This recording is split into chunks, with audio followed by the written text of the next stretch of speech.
할렐루야. 예, 우리 자옆사람과 인사하겠습니다. 메리 크리스마스. 메리 크리스마스. 예, 앞뒤로도 한번 인사하시고요. 예, 우리 형식적으로 하지 마시고 오늘 즐거운 날이니까 한번 기쁘게 인사하시면 좋겠습니다. 메리 크리스마스. 4층은 조용합니다. 예, 4층도 메리 크리스마스입니다. 예. 오늘 우리가 성탄절을 맞이해서 예수님의 초림을 준비한 세례 요한의 이야기를 잠시 나누고자 합니다. 세례 요한 하면 그는 흥하여야 하겠고 나는 쇠하여야 하리라 는 말로 굉장히 유명하죠. 이 말 때문에 신약 성경에서 가장 겸손한 인물로 알려져 있는데요. 저는 오늘 이 겸손의 의미에 대해서 한번 생각해 보고자 합니다. 혹시 지금 교회 안이 조금 어두우신가요? 괜찮나요? 예, 앞에 조명을 조금만 더 밝게 해주셔도 괜찮을 것 같습니다. 예, 조금만. 예, 먼저 앞에 화면을 보시면 이제 한 지역이 나옵니다. 이것은 이스라엘의 엔케렘이라는 곳인데 바로 이제 세례 요한의 고향으로 알려져 있는 곳입니다. 여러분, 세례 요한은 어느 가문에서 태어난지 아십니까? 부모님의 직업이 뭔지 아세요? 아버지의 직업이? 맞아요, 제사장 가문이죠. 그는 제사장의 가문일 뿐만 아니라 나시린으로 태어난 자입니다. 나시린이 뭔지 아시죠? 어려서부터 하나님 앞에 바쳐진, 구별된, 헌신된 자들입니다. 그래서 이런 사람들의 특징이 뭐냐면 머리카락에 칼을 대지 않는 것입니다. 우리는 흔히 나시린이라고 하면 머리에 전혀 손을 대지 않고 길게 풀어 헤쳤을 것이라고 생각하는데 사실 이스라엘 사람들의 머리카락은 상당한 곱슬입니다. 그래서 그냥 내버려 둘 수는 없고 머리를 따서 이렇게 기르는 경우가 많았습니다. 화면에 나오는 경건한 유대인들은 비록 과거와 같이 온전히 다 기르지는 않았지만 저렇게 부분적으로 따는 경우들이 있습니다. 그래서 제가 이렇게 따는 것들을 봤는데 저게 생각보다 상당히 두껍습니다, 두께가. 그래서 아마 제가 추측컨대 이 부분만 딱 따섰다면 이렇게 괜히 가늘거든요, 얇고. 이걸 아마 이렇게 길게 늘어뜨려서 이렇게 접은 것이 아닌가 싶어요. 그러니까 저만한 굵기가 나올 수 있는 것입니다. 예, 저렇게 또 자주 따는 경우가 있었고요. 근데 이 나시린들이 머리카락에 삭도를 대지 않은 이유는, 그러니까 머리카락을 자르지 않은 이유는 이것이 상징하는 바가 있습니다. 여러분, 머리카락은 계속해서 나죠. 물론 탈모인 분들은 죄송합니다만 예, 저도 할 말이 없는데요. 하여튼 깎지 않고 계속해서 자라나는 머리털이 상징하는 바가 있습니다. 그러니까 계속해서 약화되지 않는 힘을 상징한다고 보는 거예요. 그래서 그 힘을 가지고 그 힘을 어디에 써야 된다는 겁니까? 하나님을 위해서 계속해서 공급되어지는 그 힘으로 하나님께 헌신해야 된다. 그러니까 그런 힘을 상징한다고 여기는 거예요.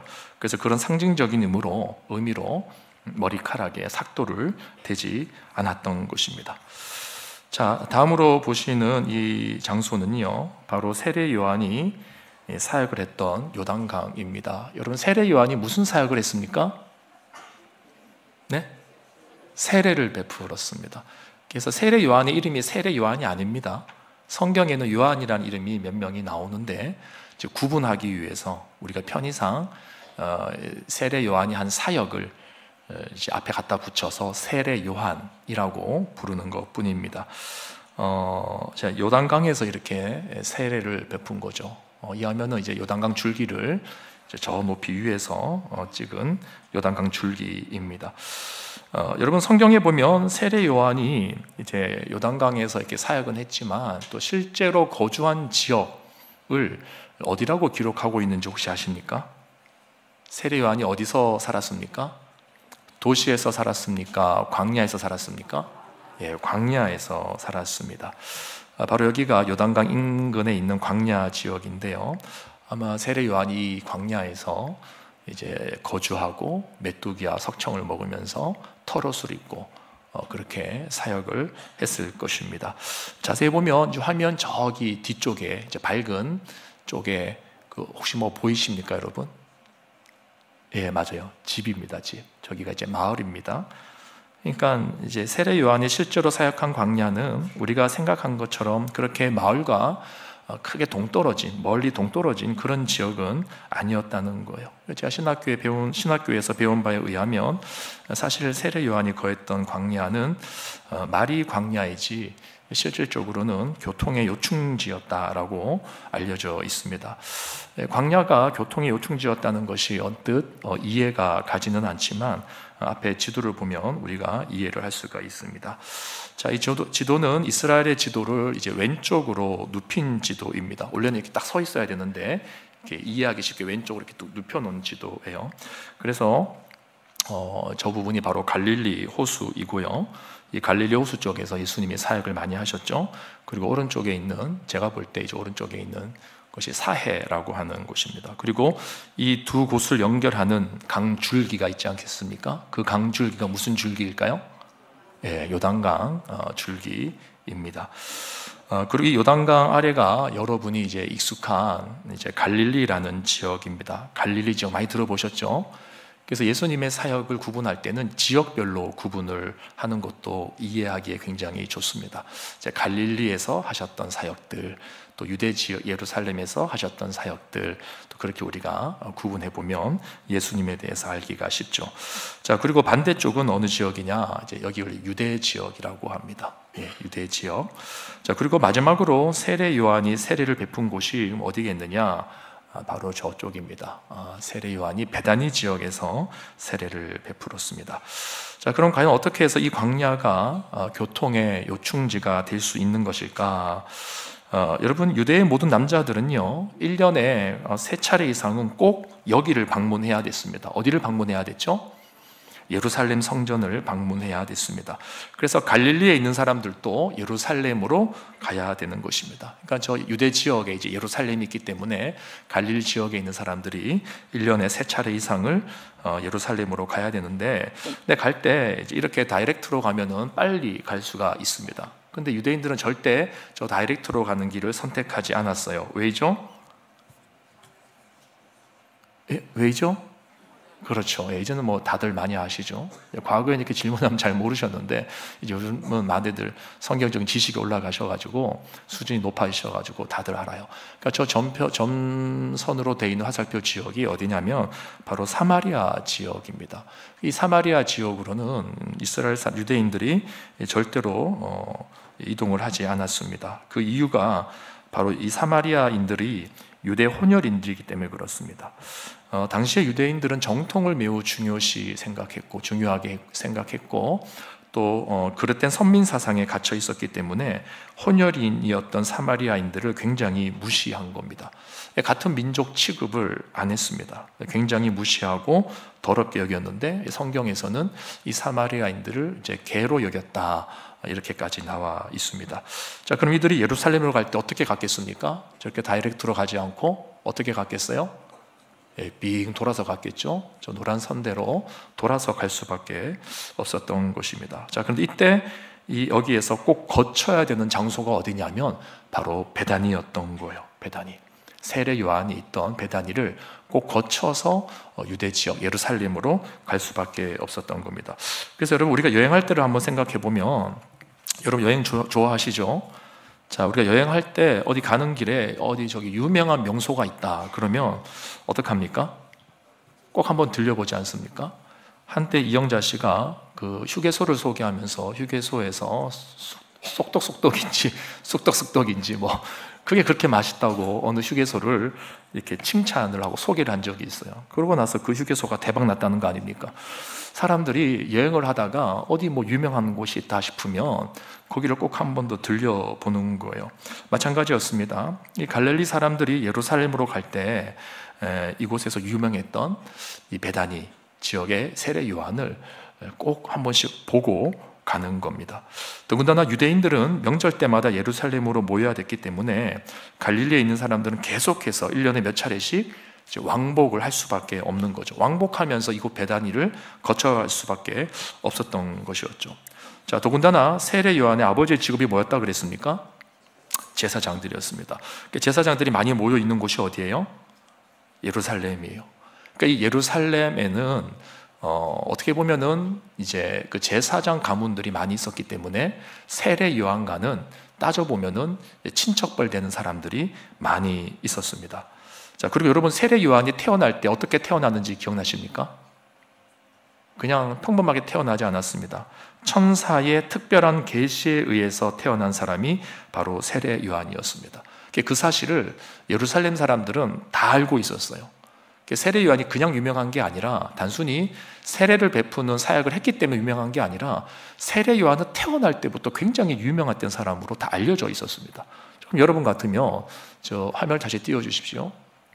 여러분 같으면 저 유대 지역에서 갈릴리에서 베다니로 가는 게 가깝습니까? 유대 지역 예루살렘에서 베다니로 가는 게 가깝겠습니까?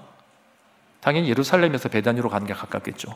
그러니까 근처에 있으니까 자주 가는 겁니다. 그래서 저 베다니에서는요, 항상 갈릴리에서 오는 사람들과 유대 지역에서 자주 구경하러 가는 사람들이 함께 소위 말하는 이제 만남의 광장이 되는 겁니다. 그러니까 여기가 교통의 요충지가 될 수밖에 없었던 거예요. 그러다 보니까 사람들은 세례 요한의 사역에 더 많이 노출이 되어지기 시작했고, 또 세례 요한의 이름과 사역이 더 널리 사람들에게 알려지기 시작했던 것입니다. 자, 이제 화면을 내려주시고요. 이 당시에 이 세례 요한이 알려지면서 사람들은 이 세례 요한에 대한 관심을 굉장히 깊게 가지기 시작했어요. 그 이유 중에 하나가 뭐냐면, 당시에는 메시아 대망 사상이 충만한 시대였기 때문에 군데군데 이 거짓 메시아들이 출현을 종종 했었습니다. 그렇기 때문에 사람들은 회개의 세례를 선포할 뿐만 아니라, 그러니까 세례 요한이 뭐라 그랬냐면 회개하라, 그 다음에 말이 뭐예요? 천국이 가까워 왔느니라 그랬거든요. 그러니까 회개하라는 것은 죄 사함을 받으라는 뜻입니다. 그러면 그렇지 않으면 어떻게 된다는 거예요? 천국이 가까운데 그 천국에 못 들어간다는 얘기지 않습니까? 그러니까 이러한 죄 사함의 메시지, 이런 심판의 메시지를 세례 요한이 전파했기 때문에 사람들은 단순히 이 세례 요한을 어떤 선지자의 수준으로만 보지 않았습니다. 메시아 대망 사상과 연결돼서 혹시 이 사람이 메시아가 아닐까, 소위 말하는 그리스도가 아닐까라는 생각을 당시 사람들이 했던 거예요. 그리고 워낙 많은 사람들이 베다니로 오고 가고 하다 보니까 세례 요한의 영향력이 더 많이 이렇게 확대되기 시작하면서 온 백성 사람들이 세례 요한에게 주목하기 시작했던 것입니다. 그래서 누가복음 3장 15절에 보면은요, 이렇게 되어 있습니다. 백성들이 바라고 기다림으로, 누굴 바라고 기다렸다는 말이겠어요? 메시아를 바라고 기다림으로 모든 사람들이 요한을 혹 그리스도이신가 심중에 생각하더니, 이렇게 했다는 것입니다. 그리고 바로 이런 분위기가 무르익어갈 때 한 무리가 세례 요한을 찾아옵니다. 누가 찾아오냐? 바로 예루살렘과 유대로부터 제사장들과 레위인들이 찾아옵니다. 그리고 물어요. 네가 그냐? 너 도대체 누구냐? 사람들이 다 너를 그렇게 생각하고 있는데 너 정말 누구냐? 네가 그리스도냐? 이렇게 묻는 겁니다. 자, 근데 이때 세례 요한이 뭐라고 대답을 하냐면 요한복음 1장 20절 말씀 우리 다 함께 읽어보도록 하겠습니다. 시작. 요한이 드러내어 말하고 숨기지 아니하니 드러내어 하는 말이 나는 그리스도가 아니라 한데, 나는 아니라는 겁니다. 나는 그리스도가 아니다. 나는 메시아가 아니다. 이러는 거예요. 여러분 한번 입장을 바꿔놓고 생각을 해보자는 거죠. 만약 여러분들이 세례 요한과 같은 입장인데 많은 사람들이 나를 메시아로, 그리스도로 이렇게 생각을 하고 있습니다. 그리고 생각이 너무 지나치다 보면 또 그렇게 믿고 싶은 마음도 우리 안에 생기지 않습니까? 이 분위기가 그런 분위기였단 말이에요. 그러니까 오죽했으면 예루살렘에 있는 제사장들과 레위인들이 등장하지 않았겠습니까? 그 사람들이 나타나가지고 당신 도대체 누구요? 누굽니까? 이렇게 물어본 거죠. 여기에 대해서 여러분 같으면 어떻게 반응하시겠어요? 저 아닌데요, 그러시겠습니까? 여러분, 권력이라는 게 그런 거 아닙니다. 명예라고 하는 게요, 한번 사람들로 의해서 다 우리 안에 채워지기 시작하면은요, 전처럼 이것을 떨쳐버리는 게 쉽지가 않습니다. 만약에 제가 이런 상황이었다면, 만약에 누가 저한테 와서 당신이 그리스도이십니까? 그럼 저는 아무 말 안 할 거예요. 그리고 한 번씩 웃어줄 겁니다. 이렇게 샥 웃어줄 거예요.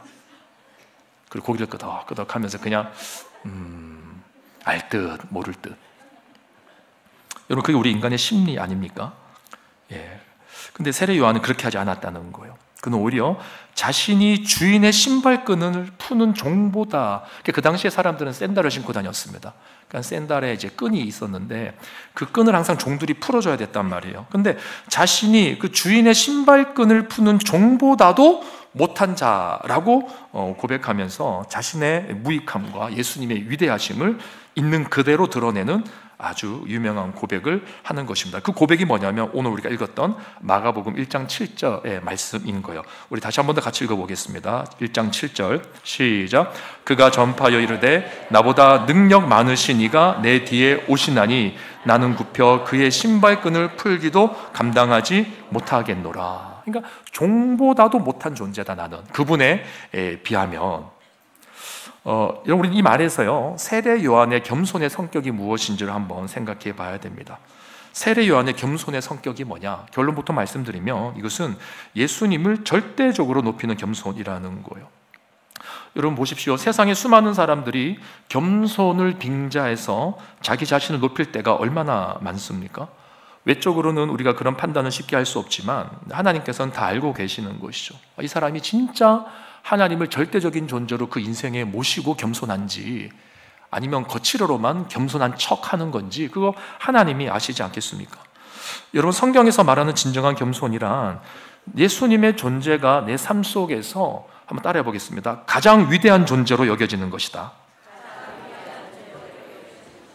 만약 지금 여러분들의 머릿속에 여러분들이 정말 그 인생에서 대단하다고 생각하고 또 존경하는 분이 있다면 바로 그 분을 뛰어넘는 존재로 예수님이 내 마음속에 와 닿아야 된다는 것이에요. 안타까운 것은 나를 위해서 죽으시고 부활하신 예수님이 우리 자녀들에게 연예인들보다 못한 취급을 받고 있는 시대로 우리가 살아가고 있는 거죠. 여러분들이 좋아하는 정치인보다도 못한 취급을 받고 살아가고 있는 시대를 우리가 맞이하고 있는 것입니다.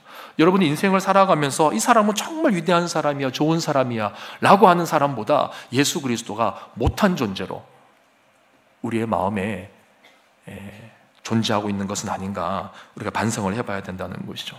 그래서 여러분, 세례 요한의 겸손은요, 단순히 자신을 낮추었기 때문에 겸손한 것이 아니라 실제로 그의 머릿속에는 예수님에 대한 의식이 가득 차 있었던 것입니다.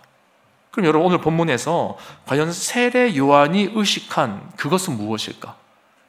세례 요한이 의식한 예수님의 그 능력이 무엇일까? 오늘 본문에서 분명히 나는 그의 능력, 그러니까 그가 나보다 능력 많으신 이라고 고백을 하고 있거든요.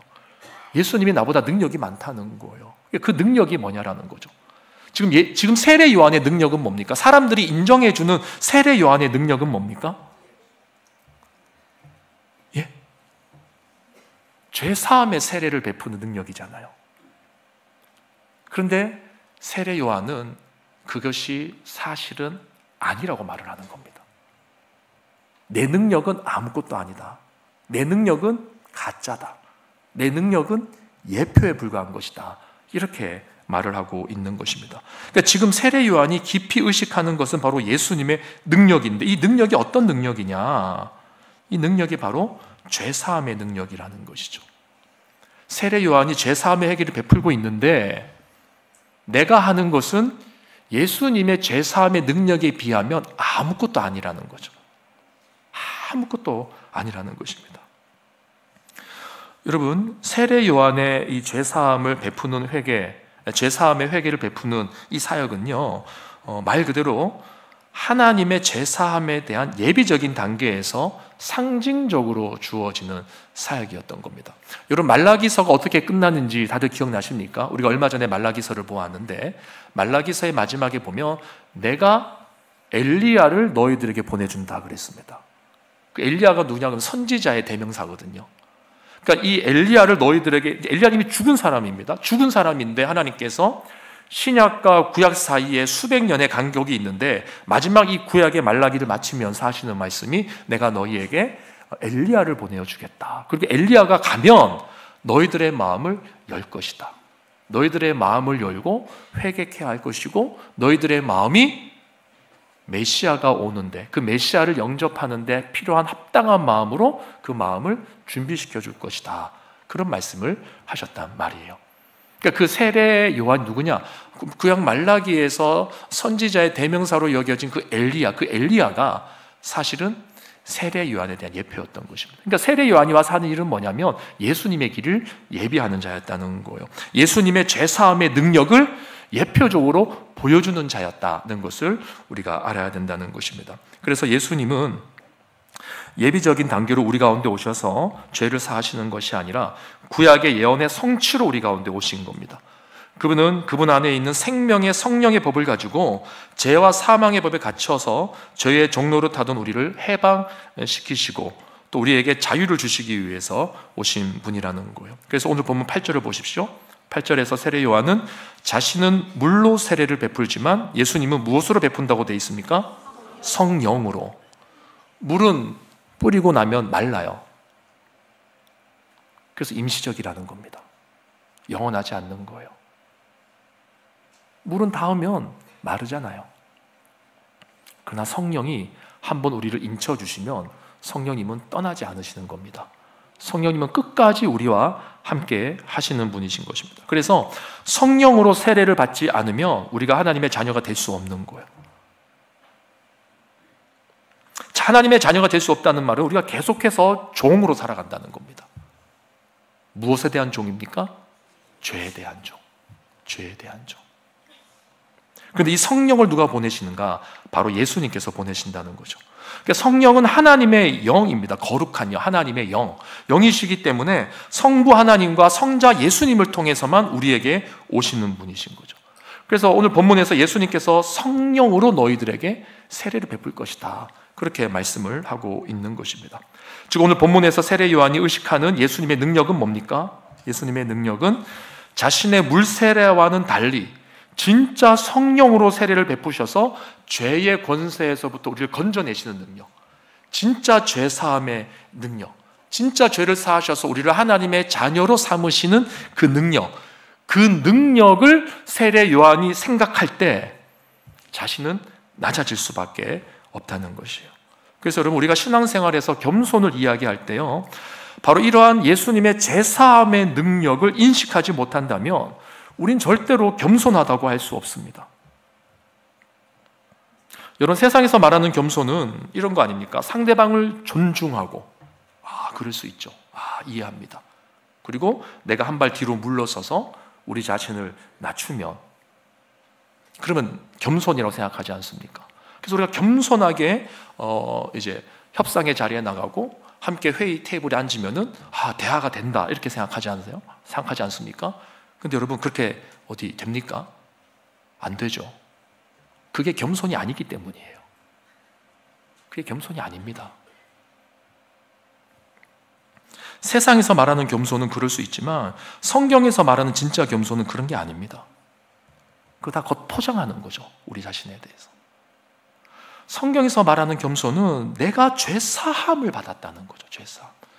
예수께서 죄사할 수 있는 능력을 갖고 계시는데 그 능력을 내가 덧입었다는 거죠. 그래서 그 예수님의 그 절대적인 죄사함의 능력 앞에서 내 자신을 낮출 수밖에 없는 거죠. 거기에서 겸손이 시작되는 것입니다. 그래서 여러분 내 죄가 하나님의 그 능력으로 예수 그리스도의 그 십자가의 공로에 의해서 용서함을 받았다라고 하는 그 확신과, 그 확신은 자연스럽게 감사를 가지고 오겠죠. 그 확신과 감사가 우리 안에 있을 때 우리 안에 주변 사람들을 향한 넉넉한 마음이 생기는 거예요. 왜요? 내가 용서함을 받았으니까. 내가 용서함을 받았으니까 나에게 해코지를 한 사람에 대해서도 내가 용서할 수 있는 그런 마음의 여유가 생기는 것입니다. 이게 겸손인 거예요. 겸손. 우리가 상대방을 존중하고 나를 낮추는데 내 인생에 절대 용서란 없다. 이게 겸손이 아닌 것입니다, 여러분. 우리 안에 이 예수 그리스도의 죄사함의 능력을 확신할 때 거기에서 자연스럽게 나오는 안도감과 감사와 확신, 이것으로 인해서 나오는 내 삶의 여유, 이게 겸손인 거예요. 이 말씀을 정리하도록 하겠습니다. 우리 모두는 하나님의 은혜를 사모하는 자들입니다. 맞습니까? 이미 그분의 은혜를 덧입은 자들이지만 앞으로도 계속해서 인생을 살아가는 동안에 그분의 은혜의 옷자락에 덮이기를 원하는 자들이 바로 성도의 삶인 거예요. 근데 하나님께서 이렇게 말씀하시죠. 우리 마지막으로 잠언 3장 34절을 한번 읽어보도록 하겠습니다. 시작. 진실로 그는 거만한 자를 비웃으시며 겸손한 자에게 은혜를 베푸시나니. 한번 더 읽어볼까요? 시작. 진실로 그는 거만한 자를 비웃으시며 겸손한 자에게 은혜를 베푸시나니. 예. 하나님의 은혜는 누구에게 온다고 되어 있습니까? 겸손한 자에게 오는 거예요. 겸손한 자에게. 세례 요한이 우리에게 가르쳐주는 겸손은 오직 내 인생의 죄사함의 능력을 가지신 분은 예수 그리스도밖에 없다는 것입니다. 그분 때문에 내가 겸손해지는 거죠. 그 은혜를 덧입었다는 거죠. 그래서 예수 그리스도를 높이는 것은 상대적인 높임이 아닙니다. 오늘 새벽에도 말씀드렸지만 우리가 하나님을 높이고 예수님을 높이는 것은 절대적인 높임이에요. 세상에서 누군가를 높이는 것은 상대적인 것입니다. 만약에 우리가 A라는 사람을 높여도요, 그 A라는 사람은 또 저기 B라는 그룹에 가면은 거기서 또 낮아질 수 있는 거거든요. 지위가. 그렇지 않습니까? 그러니까 세상에서의 이 겸손이라고 하는 것은 다 상대적인 거예요. 상대적인 거. 우리는 본능적으로 나보다 낮은 사람들 앞에 가면 어깨가 쫙 펴주고 자신감이 생기고 이제 거만해지는데 그거 아니라는 겁니다. 성경이 우리에게 요구하시는 겸손은 하나님을 절대적으로 높이라는 거예요. 절대적으로. 상대적으로 높이는 거 아닙니다. 왜요? 그분이 우리에게 죄사함의 능력을 온전히 베푸신 분이시기 때문에. 이 믿음이 우리 안에 있을 때 우리 안에 진정한 겸손의 능력이 나타나는 것이죠. 그래서 여러분, 오직 예수 그리스도만이 죄사함의 능력을 가지시는 분 줄 알아서 그 능력의 손길에 붙잡힌 바 되어서 내 안에 있는 모든 죄의 사슬들을 끊어버리고 그 예수님과 함께 하루하루를 동행하면서 살아가는 것, 그것이 이 성탄절을 맞이하는 우리가 함께 생각해 보아야 될 문제인 것입니다. 아무쪼록 오늘 말씀을 가슴에 새기시면서 성탄의 주인공이신 예수님을 우리의 진정한 구세주로 다시 한 번 더 고백하고 그 고백이 겸손이라는 삶으로 표현될 수 있는 우리 모두가 되기를 주님의 이름으로 축원합니다. 이 시간 다 함께 일어나셔서 함께 우리 찬송하고 마치도록 하겠습니다. 우리 찬송가 125